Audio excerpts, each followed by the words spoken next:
নমস্কার, আর বাংলা ইউটিউব চ্যানেলে আপনাদেরকে স্বাগত জানাই। 2024-25-এ যে ক্লাস 9-এর রেজিস্ট্রেশন প্রক্রিয়া চলছিল, সেই রেজিস্ট্রেশনের আবেদন শেষ হয়ে গেছে। এখন বর্তমানে এই ওয়েবসাইটে রেজিস্ট্রেশনের চেকলিস্ট বর্তমানে চলে এসছে। এই চেকলিস্ট কীভাবে চেক করবেন এবং এই ছাত্রছাত্রীদের যদি কোনো কিছু ভুল থাকে সেই ভুল কিভাবে ঠিক করবেন এবং ফাইনাল সাবমিট কিভাবে করবেন, তার সমস্তটা এই ভিডিওর মাধ্যমে দেওয়া হয়েছে।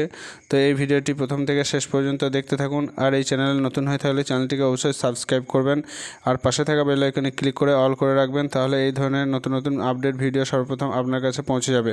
তো চলুন দেখে নিই চেকলিস্টটি কীভাবে চেক করতে হবে। প্রথমে যে কোনো ব্রাউজার ওপেন করে গুগলে গিয়ে লিখতে হবে wbbscdata.com লিখে সার্চ করতে হবে। সার্চ করলে ওয়েস্ট বেঙ্গল বোর্ড অফ সেকেন্ডারির যে চেকলিস্টের এই লিঙ্কটি চলে আসবে, এখানে ক্লিক করতে হবে।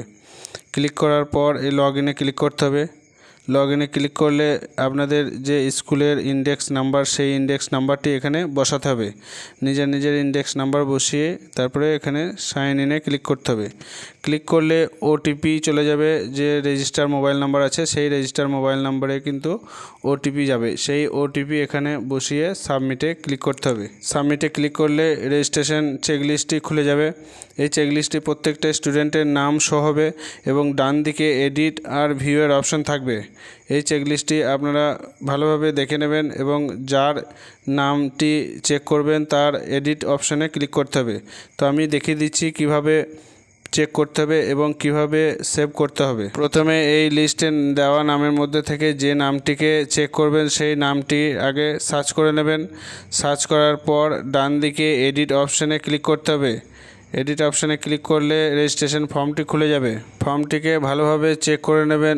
যদি কোনো ডাটা ভুল থাকে তাহলে সেই ডাটা এখান থেকে ঠিক করে নেবেন। ঠিক করার পর প্রিভিউ অপশানে গিয়ে সেভ করতে হবে। তো আমি একটা করে দেখে দিচ্ছি। এখানে সব কিছু ঠিক আছে, তাই প্রিভিউ অপশানে ক্লিক করতে হবে। প্রিভিউ অপশানে ক্লিক করার পর সেভে ক্লিক করতে হবে, তাহলে ফর্মটি আবার সেভ হয়ে যাবে।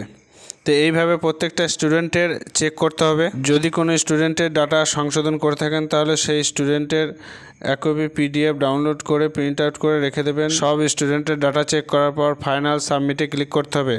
ফাইনাল সাবমিটে ক্লিক করলে ফর্মগুলি ফাইনাল সাবমিট হয়ে যাবে। এইভাবে আপনারা চেকলিস্টটি চেক করার পর ফাইনাল সাবমিট করে দেবেন।